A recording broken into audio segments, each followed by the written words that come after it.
Hey everybody out there, welcome to Advancement Live. My name is Ryan Catherwood and it is 1 o'clock on Tuesday, so it is time for another edition of Advancement Live.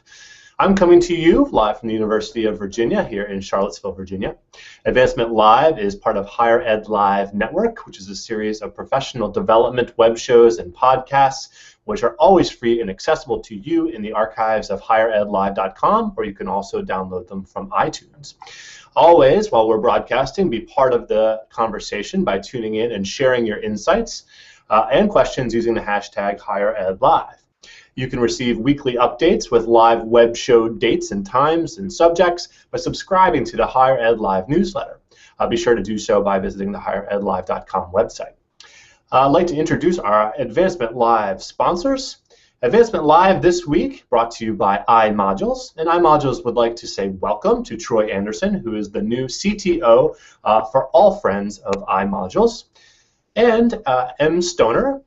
HigherEdLive is produced by M. Stoner, a marketing and communications firm that works with education institutions on branding, strategy, web design, and more. Sign up for a free webinar on Friday, May the 2nd, to learn about the Buzzer Higher Ed CMS.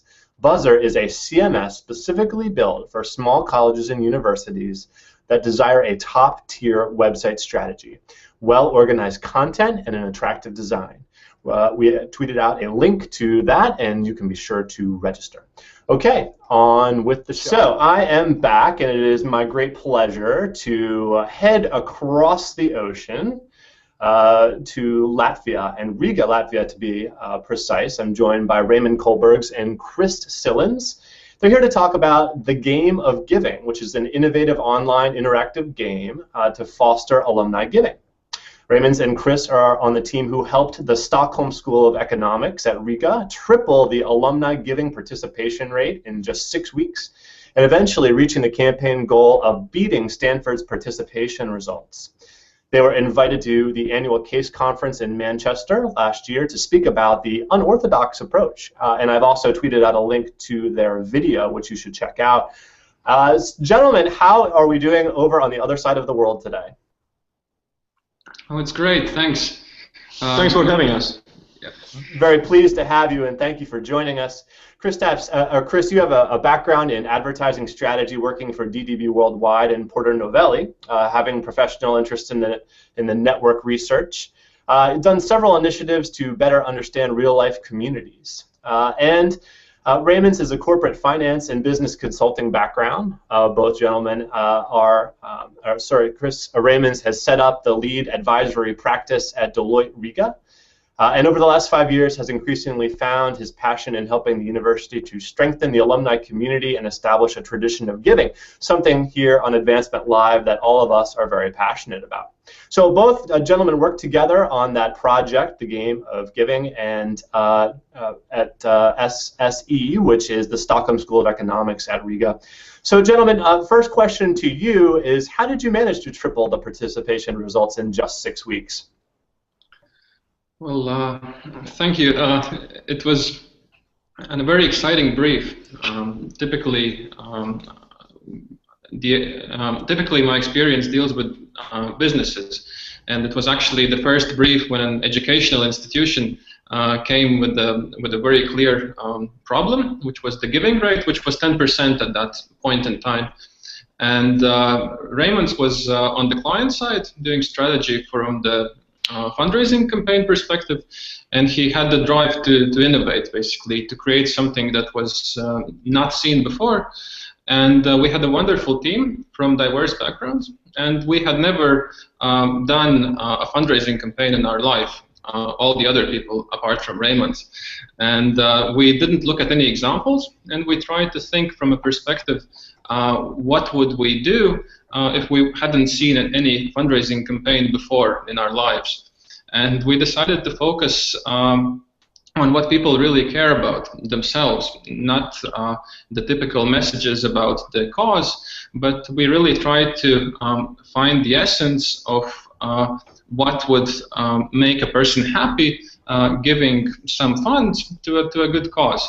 And we decided that it's actually the process itself, that it could be well-defined element, and seeing the impact live in an infographic way, and also being able to compete in a friendly manner against your former classmates, against representatives from other countries, perhaps employees of other companies. So we set up this game where instead of talking about the very formal needs and goals of the campaign, we set up a campaign that only talked about the competition and about the fun factor. And that proved to generate a lot of talk value, and it proved to also very effectively reach people that we didn't have valid email addresses of, or we didn't know the phone numbers of. We couldn't do a classic campaign.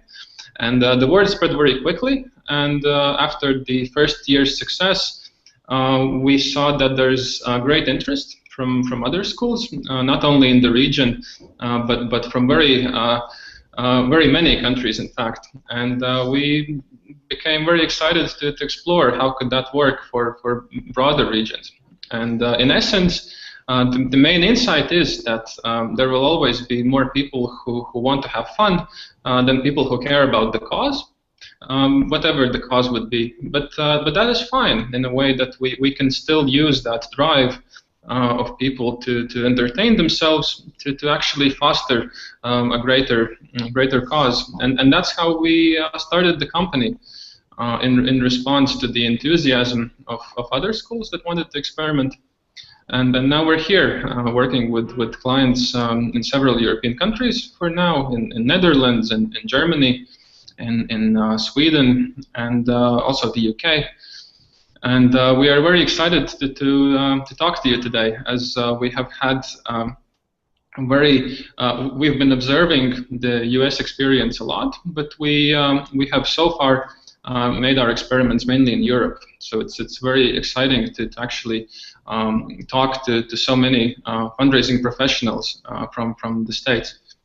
Well, it's great to have you on, and I think you've really hit something when it comes to the idea of gamification in the fundraising process. I certainly think both from an internal stakeholder audience as well as amongst the folks you're trying to raise money, there is certain engagement pluses when you're trying to have folks compete.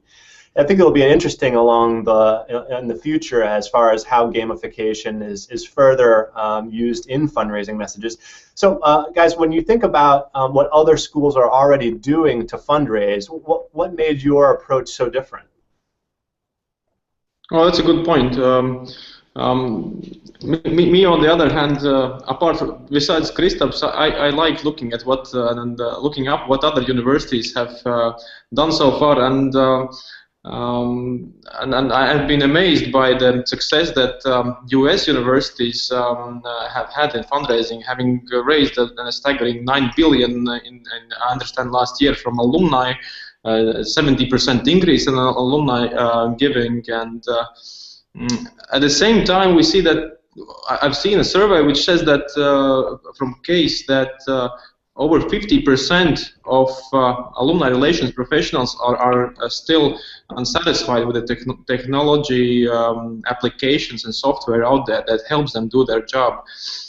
So yes, there are great things that are being done, and especially when it comes to planned giving or major gifts, and that is something that is great work being done.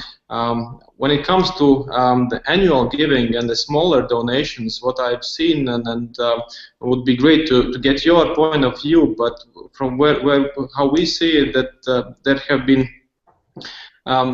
mixed results and limited tools to actually justify the cost to get a new small gift, be it a telethon, phone campaign, or direct mail, or other means. So I think what Kristaps just told you and mentioned, the approach that we have done and the experiments we've done, we see it greatly actually complements the major gift and planned giving campaigns and the existing work that's being done. So we see it as a complementary thing. Well, for instance, if you have donations that are done outside a website, that the idea is that you should be able, either by linking with your CRM system or manually, but just to showcase those donations, to show them all in one place so that they feel recognized. Yeah, absolutely. A lot of great stuff in there, Raymond, and I think that every school is a little bit different, right? I think that schools have a different culture of giving, a pre-existing culture of giving. And so when you guys are thinking about the technology that have deployed, part of what you're thinking about is, does it work for all schools, or is there a particular type of school that is best suited for this type of digital fundraising? Yeah, that's a good question. I think that the main thing there is that alumni have to feel that they have derived value from the school. That is an absolute must. Therefore, and since this type of campaigning using gamification relies even more on the peer effects, on the word of mouth than conventional campaigns, it's very important that people feel very loyal. That's, I think, the first thing. And the second, I think, very important is that the school has an ambition to invest also in the relatively young generation, and also in the relatively small donations that could potentially turn out big donors in a couple of years. But it's no secret that the gamification speaks exceptionally well to young audiences, which are difficult to reach via conventional means. So yeah. That's great, and I think that the $10, the $15 donations are really critically important. We just did a fundraising campaign that had a gamification element by way of a digital talent show, and folks could actually vote on their favorite YouTube video representing the talent. And a lot of those gifts did come in $5, $10, $15. And although it doesn't necessarily stack up right to these big dollar amounts, I mean, I don't think you can undervalue how important it is to get new folks in, or even just repetition, people getting used to the idea of giving. So Funderful, talk to me a little bit about how Funderful can work with one or more campaign, and that's some of the technology that you guys are working on. Yeah, well, the first year we managed to triple the participation rate in the Stockholm School of Economics. It was our first experiment together with our partner advertising agency DDB, and we saw that it could be a great challenge to test whether it was not only a one-time success, but can it actually work for several years in a row. And what we saw next year was that we saw even a greater response. People already knew the game. Those who had missed out participating the year before, it was very likely that they had found out from their friends. And we did introduce some new elements to the game, but we kept the principle the same. And we feel that now for the third year that we are implementing it in this test case, that the anticipation is already there, and that the loyalty is great, in a sense that those people who we got as first-time donors 2 years ago, they're very likely, to our mind, to return again in this third year, because we saw this tendency very well the year before.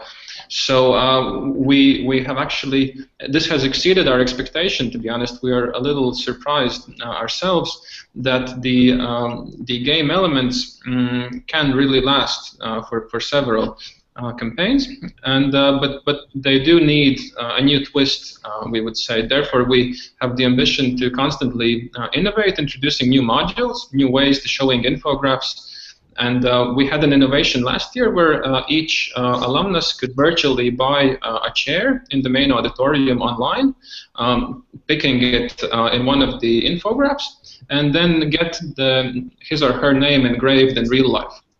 Actually in the actual auditorium after it's renovated.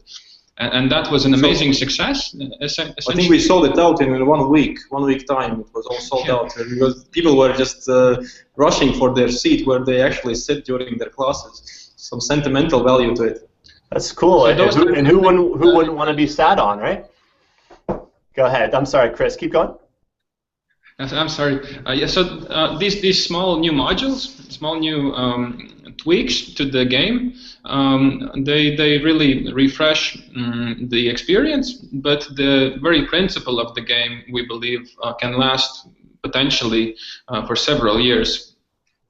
I think that that's great, and I think there's nothing more important than continuing the process of innovation to look at what was successful with your most recent campaign and try to build on it. So, guys, what's next for you? What's coming up? Yeah, so as Chris told you, we are really excited to have a chance to work with the clients we have in Europe, the universities we can help get them better in fundraising, hopefully. And what we are really excited about is to see how this, I would say, not novel and then maybe unorthodox approach could contribute to U.S. Higher education. So therefore, really would be glad to get any feedback that your audience has, whether this has a potential in the market, and so that's what is next for us. We would love the chance to help as many universities as we can. Okay, well, you heard it, folks. Ray and Chris are ready to enter the U.S. market with their product. Guys, thank you very much for joining us today on Advancement Live, and I do hope that you get contacted by a lot of folks here from the United States to take a look at your fundraising campaign and software components. All the best to you both. Thank you, Ryan. Thank you so much, Ryan, and thanks to all the listeners.